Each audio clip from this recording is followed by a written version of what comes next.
નમસ્કાર વિદ્યાર્થી મિત્રો, હું કુલદીપસિંહ રાણા સાકાર પરિવાર વતી આપ સૌનું હાર્દિક સ્વાગત કરું છું. વિદ્યાર્થી મિત્રો, આપણે અગાઉ વિડિયો 3માં ભારતના સાંસ્કૃતિક વારસાના સ્થળો જોયા, ગુજરાતના સાંસ્કૃતિક વારસાના સ્થળો જોયા, ગુજરાતના મેળાઓ વિશેની માહિતી પ્રાપ્ત કરી. આજે આપણે વિડિયો 4માં વારસાના ભાગને આગળ વધારીશું અને ખૂબ મજા આવશે.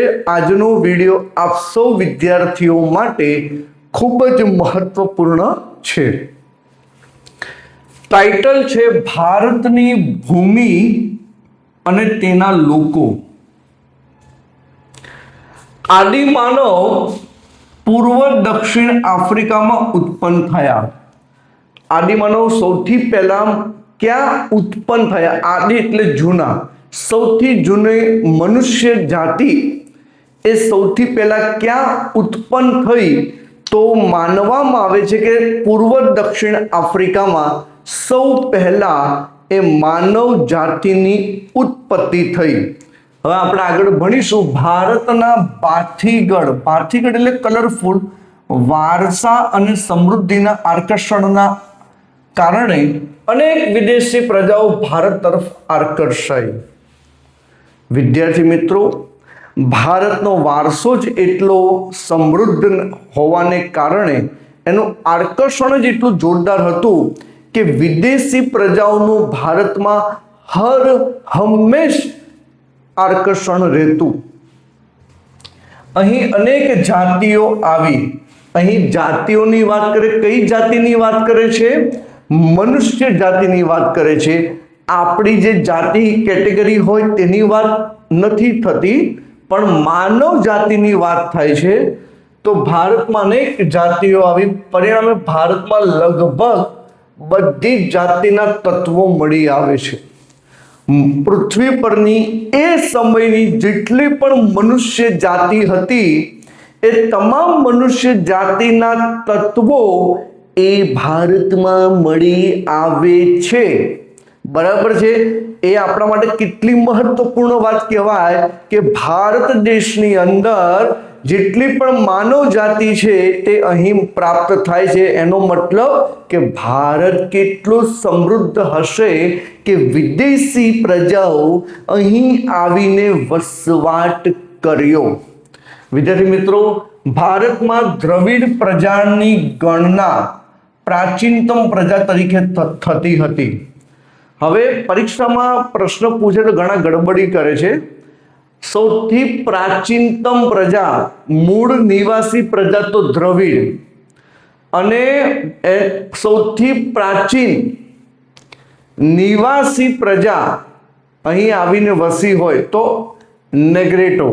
આ શબ્દમાં યાદ રાખજો, દ્રવિડ મૂળ પ્રજા છે, મૂળ ભારત દેશની જ પ્રજા, અને નિગ્રેટો એ પ્રાચીન નિવાસી પ્રજા, એટલે ભારતમાં આવીને સૌથી જૂના પહેલા નિવાસ કર્યો હોય તેવો નિગ્રેટો. એટલે આ બંનેમાં થોડોક ફરક છે. એટલે આ બંને શબ્દો ખાસ યાદ રાખજો. તો દ્રવિડ પ્રજાની ગણના પ્રાચીનતમ પ્રજા તરીકે થતી હતી. એ દ્રવિડ પ્રજાનો ટોપિક આપણે આવવાનો જ છે, ત્યારે વાત કરીશું. પરંતુ નુવન શાસ્ત્રી અને ભાષા શાસ્ત્રની અદ્યતન શોધખોળથી એવું જાણવા મળ્યું છે કે દ્રવિડો અને બીજી 6 જેટલી ભિન્ન ભિન્ન પ્રજાઓ પણ અહીં રહેતી. તેમના વિશે હવે આપણે જોવાનું છે. હવે ભારતમાં જે નુવન શાસ્ત્રી, ભાષા શાસ્ત્રીઓનો જે અભ્યાસ જે થયો, એ અભ્યાસ આધારે એવું માનવામાં આવ્યું છે કે ભારતમાં દ્રવિડ સિવાયની પણ અન્ય પ્રજાતિઓનો ભારતમાં વસવાટ હતો. તો એ બધી જે પ્રજાઓ જે ભારતમાં મનુષ્ય જાતિ, જે મનુષ્ય પ્રજા જે ભારતમાં આવીને વસવાટ કર્યો, એના વિશેની હવે આપણે માહિતી પ્રાપ્ત કરીશું. તો સૌથી પહેલા આપણે જોઈશું નેગ્રેટો એટલે કે હબસી પ્રજા. કઈ પ્રજા? હબસી પ્રજા. જો હવે બોર્ડની અંદર પેપર અઘરું હોતું નથી, પણ પેપર આપણને અઘરું કેમ લાગે છે? કે એક શબ્દના જ્યાં બે અર્થ થતા હોય તો બંને અર્થ આપણે યાદ રાખવા પડે. હવે અહીંયા લખ્યું છે નેગ્રીટો. નેગ્રીટો, તો નેગ્રીટોનો બીજો અર્થ હફસી પણ થાય. હવે તમે નેગ્રીટો વિશે માહિતી આપો, એ તમે મોઢે કર્યું છે, પણ પરીક્ષામાં નેગ્રીટોની જગ્યાએ હફસી વિશે માહિતી આપો તો મૂંઝાઈ નહીં જવાનું. બંને શબ્દો મોઢે કરી લેવાના. તો નેગ્રીટો, હફસી બંને એક જ પ્રજા થઈ. બરાબર. તો હવે વિદ્યાર્થી મિત્રો બધા જ અહીંયા ખાસ ધ્યાન આપશે અને મોઢે કરી લેશે. તો આપણે એનો પહેલો મુદ્દો સમજીશું. નેગ્રીટો અથવા નિગ્રો જાતિ ભારતમાં સૌથી પ્રાચીન નિવાસીઓ છે. ખાસ મોઢે કરી લેજો. નેગ્રીટો અથવા નિગ્રો જે કહીએ છીએ એ પ્રજાતિ ભારતની સૌથી પ્રાચીન નિવાસી પ્રજા છે. કેટલાક ઇતિહાસકારોનું માનવું છે કે નિગ્રીટો અથવા નિગ્રો આફ્રિકામાંથી બલુચિસ્તાનના રસ્તે થઈને ભારતમાં આવેલા. હવે ઇતિહાસકારોના અલગ અલગ મંતવ્યો હોય. એમાં કેટલાક ઇતિહાસકારો એવું માની રહ્યા છે કે આ નિગ્રો પ્રજા એ આફ્રિકાથી નીકળી, મૂળ આફ્રિકાથી નીકળીને બલુચિસ્તાન, આજે બલુચિસ્તાન પાકિસ્તાનનો એક ભાગ છે, બલુચિસ્તાનના રસ્તે થઈને તે ભારતમાં તેણે પ્રવેશ કર્યો. બરાબર છે. તેઓનો વર્ણ શ્યામ, 4 થી 5 ફૂટ ઊંચા અને માથે વાંકડિયા વાળ ધરાવતા હતા. હવે નિગ્રીટો જાતિની શારીરિક વિશેષતા જણાવો એવો પ્રશ્ન પૂછાય તો બધા વિદ્યાર્થીઓ ખાસ મોઢે કરી લેવું કે તેઓનો વર્ણ એટલે તેમના શરીરનો જે રંગ શ્યામ એટલે કાળા રંગનો, તેમનો વર્ણ શ્યામ, 4 થી 5 ફૂટની ઊંચાઈ અને વાંકડિયા વાળ, જેને આપણે ઇંગ્લિશમાં કર્લી હેર કહીએ છીએ, એ હતા. બરાબર છે. હવે આપણે ઓસ્ટ્રેલોઇડ પ્રજા વિશે માહિતી પ્રાપ્ત કરીશું. ઓસ્ટ્રેલોઇડ પ્રજા, ઓસ્ટ્રેલિયાની ઓસ્ટ્રેલોઇડ, બરાબર, આ મનુષ્ય જાતિના અલગ અલગ આપેલા નામ છે. બરાબર. હવે ઓસ્ટ્રેલિયા પ્રજાનું બીજું નામ શું છે? નિષાદ પ્રજા. શું નામ છે? નિષાદ. બરાબર. હવે આ પ્રજા ક્યાંથી આવી હતી? તો આ પ્રજા અગ્નિ એશિયામાંથી આવેલી હતી.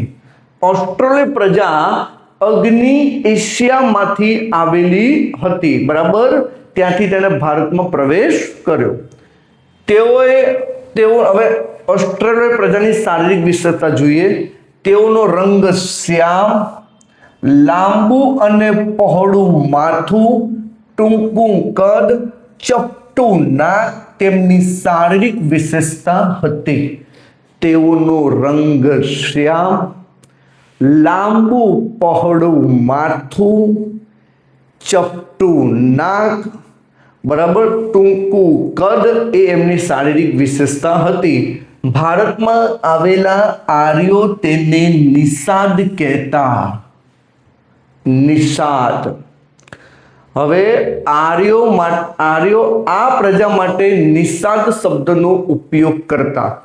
રામાયણ સિરિયલ જેને જોયું હોય એને ખબર હોય કે રામ જ્યારે 14 વર્ષનો વનવાસ ભોગવવા માટે અયોધ્યાથી નીકળે છે, રામ મર્યાદા પુરુષોત્તમ રામ ભગવાન, ત્યારે જ્યારે એ અયોધ્યાની બોર્ડર પૂરી થાય છે ત્યારે જે આદિવાસીઓનો સરદાર હોય છે એને ખબર આપવામાં આવે છે કે કોઈ ચઢાઈ કરવા માટે લશ્કર સહિત આવ્યા છે.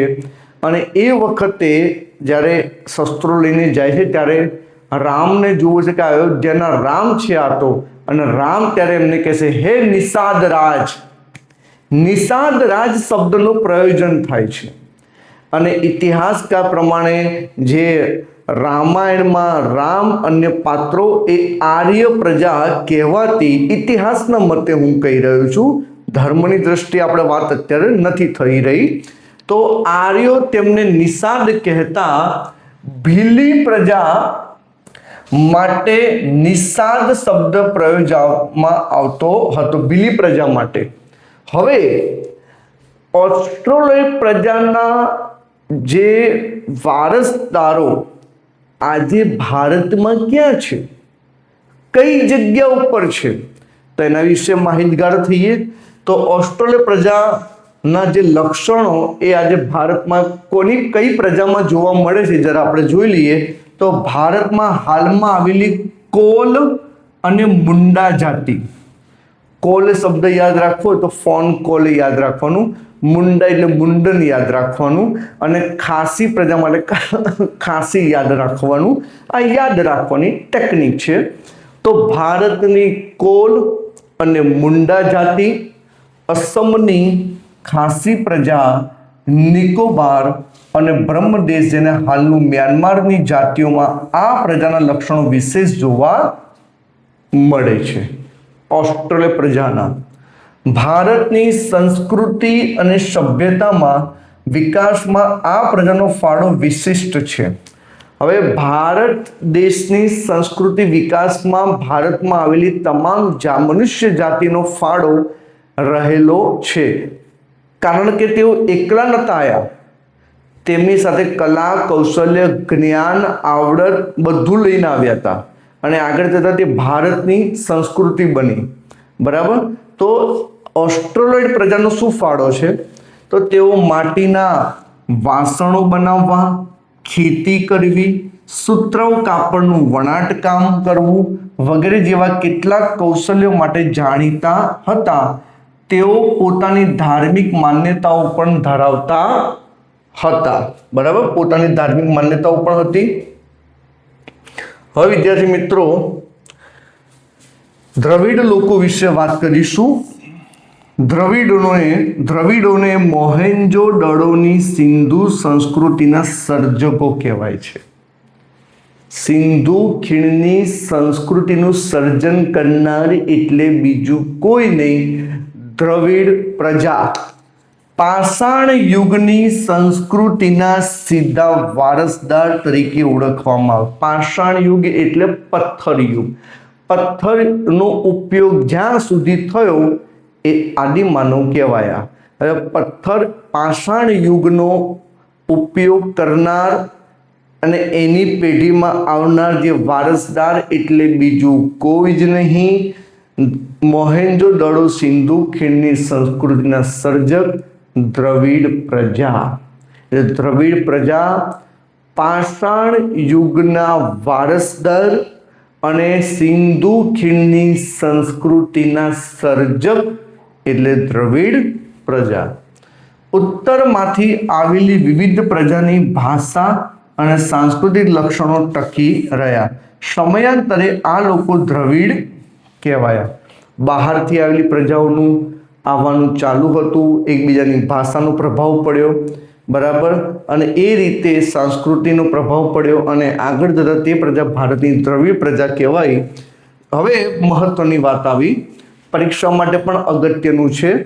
દ્રવિડોએ માતા રૂપે દેવી એટલે કે પાર્વતી અને પિતૃ રૂપે પરમાત્મા એટલે શિવની પૂજાની સમજ આપી. વિદ્યાર્થી મિત્રો, અહીં ખાસ સમજી લેજો કે અત્યારે જેને આપણે હિન્દુ ધર્મ કહીએ છીએ, સનાતન ધર્મ કહીએ છીએ, એ શરૂઆતની અંદર અલગ અલગ જાતિઓ જેમાં માનતા પૂજતા હતા અને એની પેઢી દર પેઢી એ જે પ્રજા માનતી આવી, જે આગળ જતા હિન્દુ ધર્મ કહેવાય, એમાં દ્રવિડનો ફાળો જોઈએ તો દ્રવિડો માતા રૂપે પાર્વતી અને પિતા રૂપે શિવનો ખ્યાલ આપ્યો છે. દીપ ધૂપ આરતીથી પૂજા કરવાની પરંપરા દ્રવિડોએ આપી હોવાનું મનાય છે. દીપ ધૂપ અને આરતી થી શું કરવાની? પૂજા. એનો ખ્યાલ કોણે આપ્યો છે? દ્રવિડો. જે આજે પણ ભારતના ઘરમાં દીપ ધૂપ આરતી થાય છે. આજે ભારતના ઘરમાં શિવ પાર્વતીની પૂજા થાય છે, એ ખ્યાલ આપનાર દ્રવિડો હતા. આ ઉપરાંત પ્રકૃતિ પૂજા, પશુ પૂજા વગેરે દ્રવિડોની ભેટ છે. આજે આપણે પ્રકૃતિની પૂજા પણ કરીએ, નદીની પૂજા કરીએ છીએ, સૂર્યની પૂજા કરીએ છીએ. વૃક્ષોની પૂજા કરીએ છીએ, જમીનની પૂજા કરીએ છીએ, ભૂમિ પૂજન કરાવીએ છીએ, તો પ્રકૃતિને માનીએ છીએ એ આપણને આપનાર દ્રવિડ પ્રજા. પશુ પૂજામાં ગાયની પૂજા કરીએ છીએ, જે દેવી દેવતાના સાધનો જે પશુઓ તરીકે છે તેઓની પણ આપણે પૂજા કરીએ છીએ. તે ભેટ આપનાર દ્રવિડ પ્રજા. દ્રવિડોના મૂળ દેવો આર્યોએ સ્વીકારી લીધા. કોણે સ્વીકારી લીધા? આર્યોએ. અને તેમને સંસ્કૃતિના દેવો તરીકે પુનઃ સ્થાપ્યા. Ctrl+C+V copy paste. આર્યો ભારતમાં પ્રવેશ કર્યો, સપ્ત સિંધુ કિનારે સૌ પહેલા પ્રવેશ કર્યો, અને દ્રવિડો ભારતની મૂળ પ્રજા. હવે દ્રવિડોના જે દેવો હતા એ આર્યોએ સ્વીકારી લીધા, જે આગળ જતો હિન્દુ ધર્મ તરીકે આપણે પ્રસ્થાપિત થયો. તો એ મૂળ દેવોને ફરીથી તેમને પુનઃસ્થાપ્યા. સમય જતાં ઉત્તરના પ્રચંડ પ્રભાવ હેઠળ દ્રવિડોમાં આર્ય સંસ્કૃતિ ઊંડે સુધી વ્યાપી ગઈ. આંતરજ્ઞાતિ લગ્ન સંબંધો પણ પ્રસર્યા. એટલે ઇન્ટરકાસ્ટ મેરેજની પણ શરૂઆત થઈ, કારણ કે દ્રવિડો અને આર્યો વચ્ચેનો સુમેળ થયો અને આ રીતે લગ્ન સંબંધોની પણ શરૂઆત થઈ. દ્રવિડોમાં માતૃમૂલક કુટુંબ પ્રથા હતી. આ ખાસ સમજી લેજો, પરીક્ષામાં મોસ્ટ આઈએમપી. માતૃમૂલક કુટુંબ પ્રથા દ્રવિડોમાં હતી. તેઓ અવકાશી ગ્રહોના ક્ષેત્રમાં વિવિધ કલાઓ જેવી કે કાંતવું, વણવું, રંગવું, હોળી, તરાપા જેવા ક્ષેત્રોમાં તેમનું વિશેષ પ્રદાન જોવા મળે છે. બરાબર, આ બધા ક્ષેત્રોમાં વિશેષ પ્રદાન દ્રવિડોનું રહ્યું છે. આર્યોના પ્રભુત્વ બાદ તેઓ દક્ષિણ ભારત તરફ ખસતા ગયા. હવે આમાં ખાસ સમજી લેજો, આર્યો પ્રજા જનોની પ્રજા હતી. આર્યો ભારત માત્ર બે વસ્તુ જોડે લાયા હતા, ઘોડા અને લોખંડ. જ્યારે દ્રવિડોના સમયમાં આ વસ્તુ અસ્તિત્વમાં નથી. દ્રવિડ એટલે સિંધુ ખીણની સંસ્કૃતિ જે આપણે કહીએ છીએ, શાંત પ્રિય અને વેપારી પ્રજા. આર્યો જનુની પ્રજા. આર્યો ભારતમાં આવ્યા ઉત્તર તરફ, એટલે દ્રવિડો શાંતિથી ખસીને દક્ષિણ ભારતમાં વસવાટ કરી લીધો. એટલે હાલમાં દક્ષિણ ભારતમાં જે લોકો વસવાટ કરે છે એ દ્રવિડ પ્રજા છે. કર્ણાટક, કેરળ, તમિલનાડુ, આંધ્રપ્રદેશ અને આંધ્રપ્રદેશમાંથી અલગ પડેલું તેલંગાણા, આ બધા દ્રવિડ કુળના રાજ્યો છે. અને એમની બોલાતી ભાષા દ્રવિડ કુળની ભાષા કહેવાય છે, જેમ કે કન્નડ, મલયાલમ, તમિલ અને તેલુગુ. એ દ્રવિડ કુળની ભાષા કહેવાય છે. તો અહીંયા લખ્યું છે કે આર્યના પ્રભુત્વ બાદ તેઓ દક્ષિણ ભારત તરફ ખસતા ગયા અને ત્યાં સ્થિર થયા. આજે દક્ષિણ ભારતમાં દ્રવિડ કુળની તમિલ, તેલુગુ, કન્નડ અને મલયાલમ જેવી ભાષાઓ બોલતા લોકો વસે છે. પ્રારંભિક તમિલ સાહિત્ય ઉર્મિની અભિવ્યક્તિથી ભરેલું છે. શરૂઆતમાં તમિલ સાહિત્યમાં ગ્રંથો લખાય, જેનું મોટું એક્ઝામ્પલ છે સંગમ સાહિત્ય. તો તમિલ ભાષાની અંદર શરૂઆતમાં નવા ગ્રંથો લખાવવાની શરૂઆત પણ થઈ. ઓકે વિદ્યાર્થી મિત્રો, હવે અહીંયા કેટલાક ફોટોગ્રાફ્સ પણ છે આપણા માટે, સમાજ માટે ખૂબ સુંદર બનાવેલા.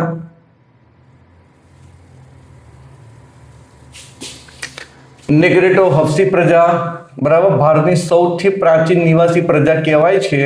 આફ્રિકામાંથી બલુચિસ્તાનના રસ્તેથી ક્યાં આવી? તે ભારતમાં. બરાબર, જે આપણે ભણી ગયા. હવે આફ્રિકામાંથી બલુચિસ્તાન રસ્તેથી ભારતમાં આવે. શારીરિક લક્ષણો, વર્ણ કેવો? શ્યામ. બરાબર, ઊંચાઈ 4 થી 5 ફૂટ. બરાબર, 4 થી 5 ફૂટની ઊંચાઈ. બરાબર, વાંકડિયા વાળ, એ વાંકડિયા વાળ તમને જોવા મળે છે, કરલી હેર. બરાબર, અને જે છે એમની વિશે આપણે વાત કરી. હવે આપણે ઓસ્ટ્રેલોઇડ નિષાદ પ્રજા અગ્નિ એશિયામાંથી ભારતમાં આવ્યા હતા. બરાબર છે. આર્યો તેમને શું કહીને બોલાવતા? નિષાદ કહીને બોલાવતા. આ જાતિના લક્ષણોમાં કોલ, મુંડા, અસમની ખાસી, નિકોબાર બ્રહ્મદેશમાં આ જાતિના લક્ષણો આજે જોવા મળે છે. બરાબર. હવે માટીના વાસણો બનાવવા, ખેતી, સૂત્રો કાપડનું વણાટકામ કરવું આ એમનું પ્રદાન છે. બરાબર. આદિમાનવ આફ્રિકાથી ભારતમાં સાંસ્કૃતિક વિવિધતાનો જન્મ થયો. ભારતમાં લગભગ બધી જાતિના તત્વો મળી આવે છે. આમ ભારતની સંસ્કૃતિ અને સભ્યતા વિકાસ પર તેમનો અમૂલ્ય ફાળો છે. ફોટોગ્રાફ જોઈને વધુ મજા આવે નહીં? ઓકે.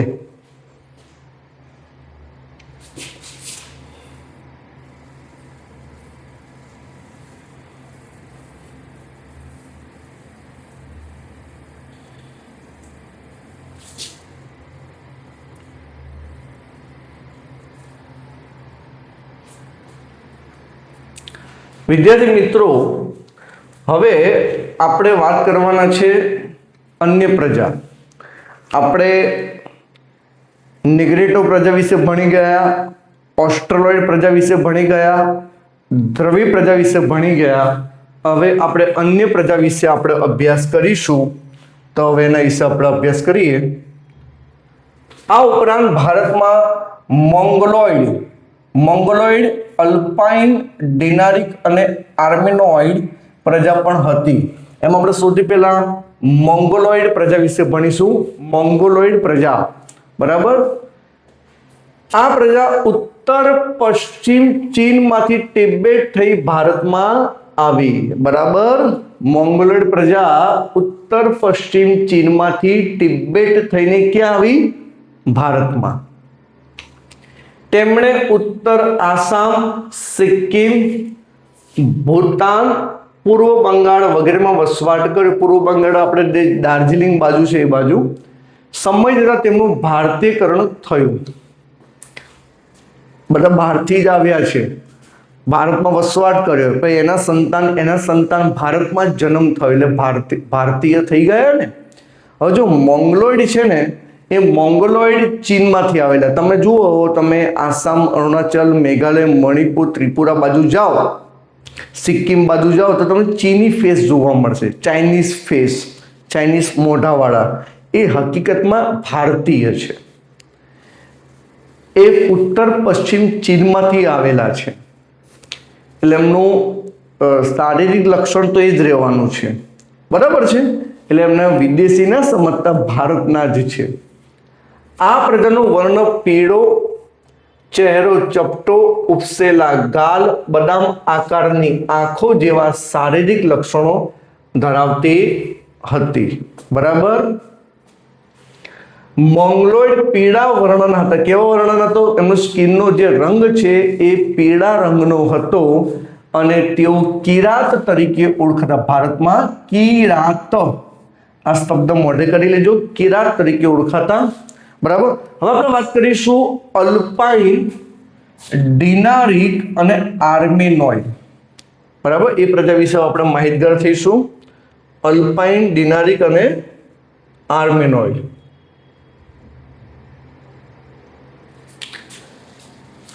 આ પ્રજા કે જે મધ્ય એશિયામાંથી આવેલી પ્રજાઓ છે.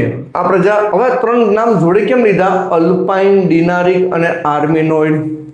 ત્રણે એક જ જગ્યાએથી આવે છે, મધ્ય એશિયામાંથી આવે છે. ત્રણેયના શારીરિક લક્ષણો સરખા છે એટલે આપણે ત્રણેયને આપણે જોડે લઈએ છીએ. આ ત્રણેય જાતિઓ એક સમાન ભૌતિક ગુણો ધરાવશે. ત્રણેયના ગુણો, ભૌતિક ગુણો કેવા છે? એક સમાન છે. આ પ્રજાના અંશો ખાસ કરીને મહારાષ્ટ્ર, બંગાળ, ઓડિશા, ગુજરાત, સૌરાષ્ટ્રમાં વધુ પ્રમાણમાં જોવા મળે છે. ક્યારનું થતું છે કે સાહેબ આપણે કોણ? આર્યો ઉત્તર ભારત, દ્રવિડો દક્ષિણ ભારત, ઓસ્ટ્રેલોઇડ પૂર્વ ભારત, મોંગોલોઇડ પૂર્વ ભારત. તો સાહેબ અમે કોણ? તો અહીંયા તમારું આવી ગયું છે અલ્પાઇન, ડિનારિક અને આર્મેનોઇડ. એ ગુજરાત, સૌરાષ્ટ્રમાં જે પ્રજા જે છે એ મૂળભૂત એ કહેવાય છે. બરાબર. હવે આર્યો વિશે માહિતગાર થઈશું. કોના વિશે? આર્યો વિશે.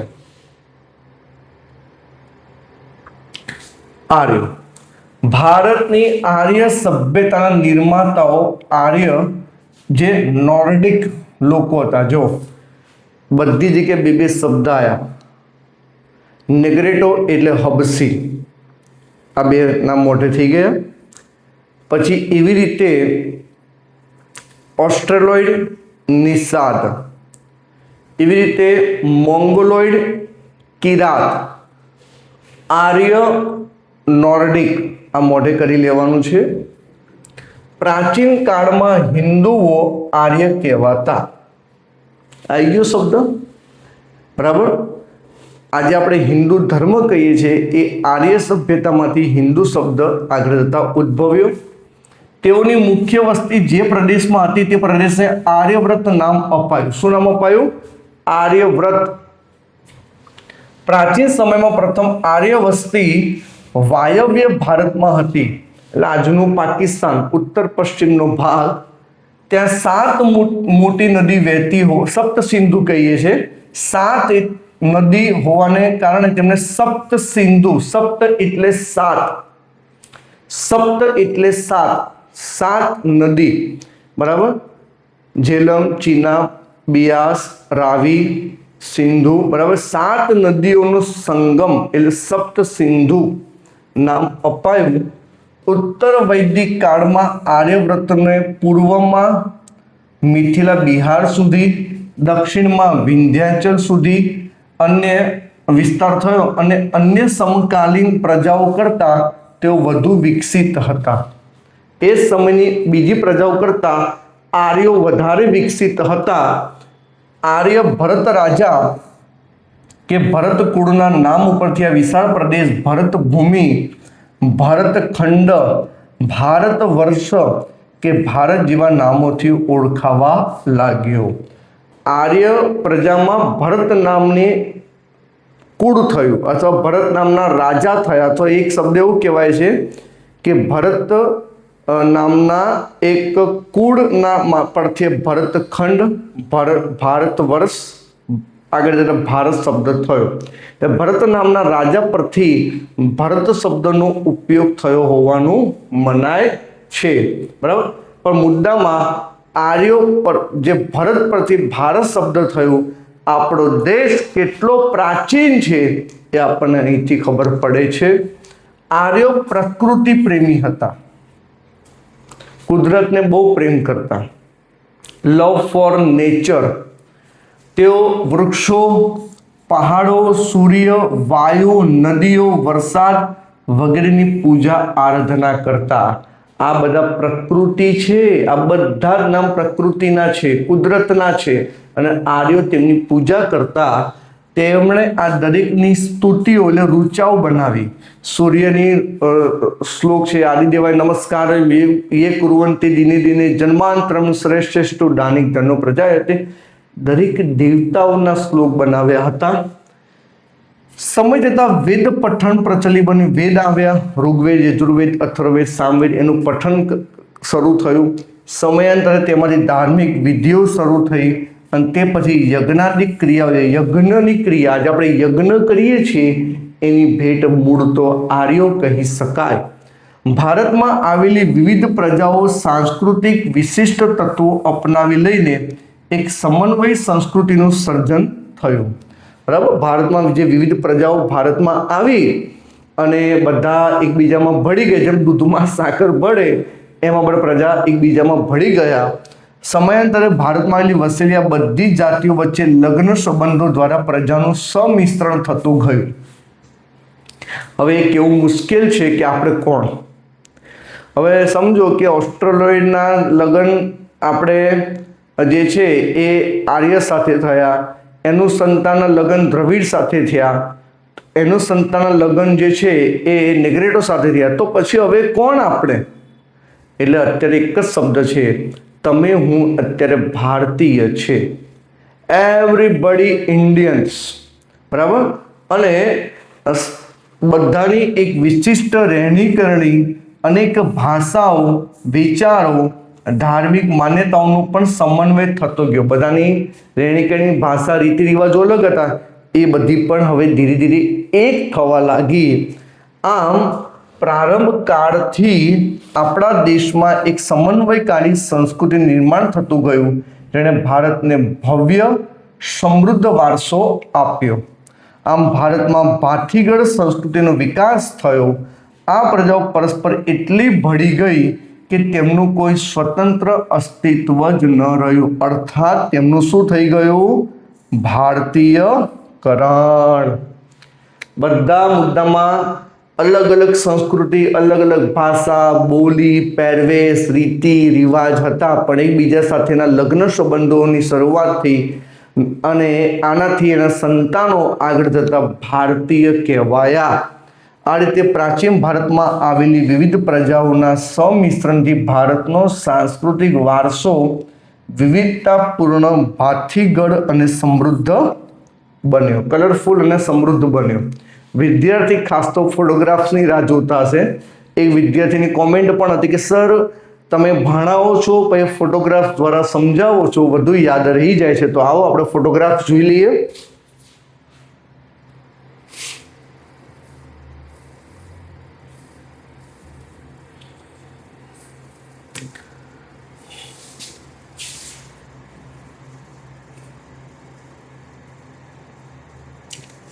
પ્રાચીન ભારતની પ્રજાઓ અને સંસ્કૃતિનું સંગમ. બરાબર, મોંગલોઇડ વિશે વાત કરી, કિરાત. બરાબર, હવે ઉત્તર પશ્ચિમ આપણે જે છે પ્રજા જે છે એ ચીનમાંથી આવી હતી. બરાબર છે, અને અલ્પાઇન ડિનારિક અને આર્મેનોઇડના તત્વો જે મહારાષ્ટ્ર, સૌરાષ્ટ્રમાંથી મળી આવે છે એના તત્વો. બરાબર, બંગાળ, ઓડિશામાંથી પ્રાપ્ત થાય છે. બરાબર છે, ઓકે. હવે વિવિધ પ્રજાના સંમિશ્રણથી આપણે જોઈએ તો આપણે જે અલ્પાઇન ડિનારિક છે એ ક્યાંથી આવ્યા હતા? બરાબર, વાયવ્ય ભારતથી થઈને તેઓ ભારતમાં પ્રવેશ કર્યો. બરાબર, અને આર્ય લોકો જે છે એ આપણે જોઈએ છે કે ભારતમાં પ્રવેશ કરે છે કે વિંધ્યાચલ, બિહાર, જેને આપણે કે બિહાર સુધીની સીમા હતી, આર્યનિક સીમા, વાયવ્ય. બરાબર, આ બધીની સીમા બતાવે છે. બરાબર, સપ્ત સિંધુ, આર્ય જે નોર્ડિક કહેવાયા, નોર્ડિક. બરાબર, શું કહેવાયા? નોર્ડિક. બરાબર, સપ્ત સિંધુ પ્રદેશ, 7 નદીઓના કિનારે એટલે સપ્ત સિંધુ. યજ્ઞ અને વેદ પઠનની શરૂઆત થઈ. બરાબર, અહીંયા યજ્ઞનો ફોટો પણ જોવા મળે છે. અને આ જે છે ને ઉત્તર આસામ, સિક્કિમ, ભૂતાન, જે તિબેટ થઈને આવ્યા, એ કઈ પ્રજા? મોંગલોઇડ અને કિરાત. બરાબર, જે ઉત્તર પશ્ચિમ ચીન થઈને તિબેટ થઈને ભારતમાં પ્રવેશ કર્યો. બરાબર, ફોટોગ્રાફ જોઈ લીધા? ઓકે.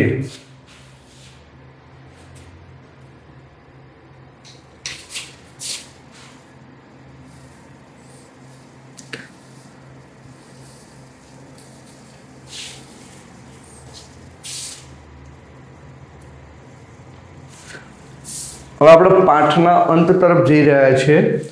વારસાનું જતન અને સંરક્ષણ. ભારત વારસાની દરેક બાબતોએ ભારતને રળિયામણું, નયનરમ્ય, આકર્ષક બનાવ્યું છે. ભારતના વારસાની દરેક બાબતોએ ભારતને કેવું બનાવ્યું છે? રળિયામણું, નયનરમ્ય, આકર્ષક, એટ્રેક્ટિવ, બ્યુટી, વન્ડરફુલ. બરાબર, કલરફુલ. ભારતને ગૌરવ અપાવ્યું છે, પ્રાઉડ. આ ભવ્ય વારસાને સાચવીને વિશ્વમાં પ્રતિષ્ઠિત, ગૌરવભર્યું અગ્રીમ સ્થાન પ્રાપ્ત કર્યું. ભારતનું સ્થાન વિશ્વમાં પ્રતિષ્ઠિત છે. I love my India, I love my country. આપણો દેશ પ્રત્યે આપણને ગૌરવ હોવું જોઈએ.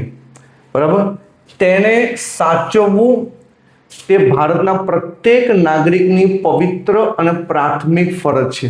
એને સાચવવાની જવાબદારી આપણી તો છે ભાઈ. આપણો દેશ આપણે નહીં સાચવીએ તો કોણ સાચવશે? એ જવાબદારી આપણી બને છે. આપણે આપણા પ્રાચીન ઐતિહાસિક મૂલ્ય અને મહત્વ ધરાવતા વારસાના સ્થળોને કોઈ નુકસાન ન પહોંચાડે અને તેનું જતન કરે તે માટે બંધારણમાં નાગરિકની મૂળભૂત ફરજો જણાવી છે.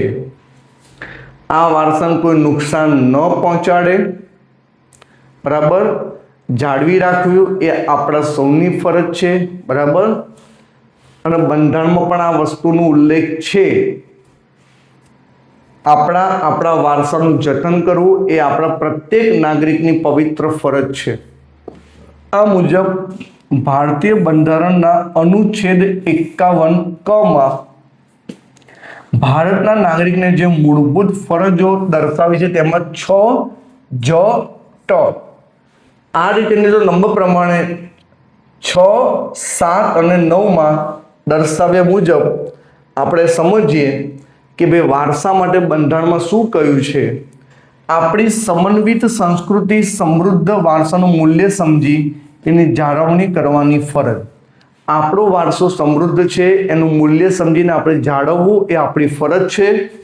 જંગલો, તળાવો, નદીઓ, વન્ય પશુ પંખીઓ સહિત કુદરતી પર્યાવરણનું જતન કરવાની, તેની સુધારણા કરવાની અને સર્વ જીવો પ્રત્યે અનુકંપા રાખવાની પણ આપણા સૌની ફરજ બને છે. આ પ્રાકૃતિક વારસો કહેવાય, એની પણ જાળવણી કરવી એ આપણી ફરજ છે. જાહેર મિલકતોનું રક્ષણ કરવાની, હિંસાનો ત્યાગ કરવાની ફરજનો સમાવેશ કરવામાં પણ આવ્યો છે. ઘણા જાહેર મિલકતને નુકસાન પહોંચાડતા હોય છે, બરાબર. જાહેર મિલકતમાં railway station, police station, bus station, બાગ બગીચા, રોડ રસ્તા એને નુકસાન પહોંચાડતા હોય છે. એ ન થાય એ આપણી ફરજમાં આવે છે. હિંસા થવી ન જોઈએ. અહિંસા પરમો ધર્મ.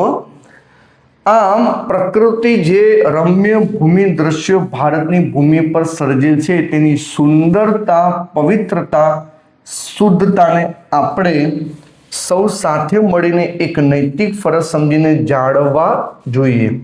વારસાનું ઘડતર, ક્રમિક વિકાસ ભારતને મળેલ વિશિષ્ટ પ્રાકૃતિક રચના પર આધારિત છે. આપણને ભારતમાં આવો સુંદર વારસો મળ્યો છે.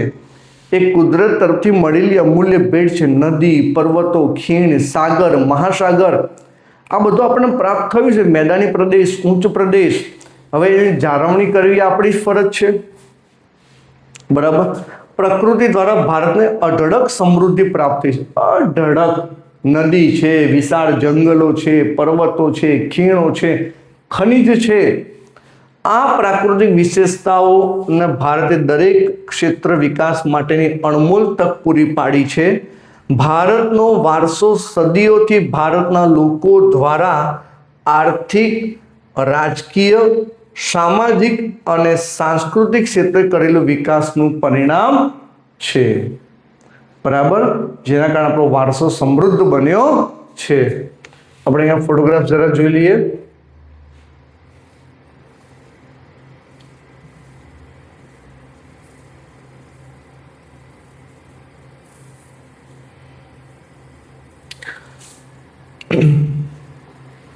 વારસાનું જતન અને સંરક્ષણ આપણી શું છે? પવિત્ર ફરજ.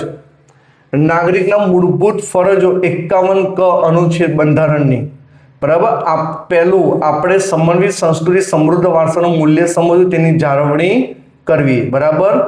આ મૂલ્ય સમજીને એની શું કરવી? જાળવણી. બીજું, જંગલો, તળાવો, નદીઓ, વન્ય પશુ પક્ષીઓ સહિત કુદરતી પર્યાવરણનું જતન કરવું, બરાબર.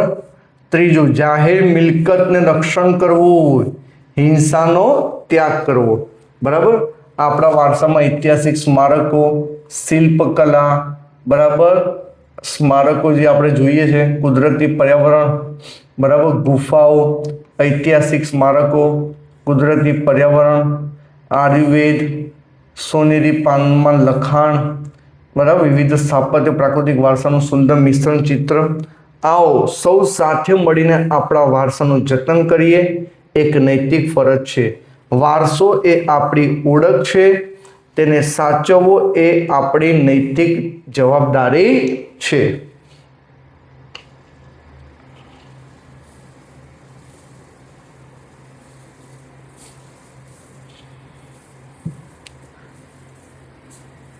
વિદ્યાર્થી મિત્રો, આ સાથે આપણો અહીં પાઠ પ્રકરણ 1 ભારતનો વારસો એ પૂર્ણ થાય છે. વિદ્યાર્થી મિત્રો, આપના માટે થઈને ખૂબ સુંદર મજાનો વિડીયો અહીં તૈયાર થયો છે. આપ સૌ માટે ખાસ અપેક્ષા રાખવામાં આવે છે કે આપ વિડીયો જુઓ અને અન્યને પણ મોકલો, કારણ કે ભારતની એવી પણ સંસ્કૃતિ છે, જ્ઞાન આપવાથી જ્ઞાન વધે છે. તો જ્ઞાન આપણા પૂરતું સીમિત ન રાખીએ, બીજાને પણ વિડીયો શેર કરીએ. બરાબર, આપણે વિડીયો ગમ્યો હોય તો ચોક્કસપણે કોમેન્ટમાં જરૂરથી લખજો, લાઈક કરજો અને સબસ્ક્રાઈબ કરજો. આ સાથે આપણે પાઠ પૂર્ણ જાહેર કરીએ છીએ. હવે આપણે નવા પ્રકરણ સાથે આપણે મળીશું. ભારત માતા કી જય. Vande Mataram. Thank you so much.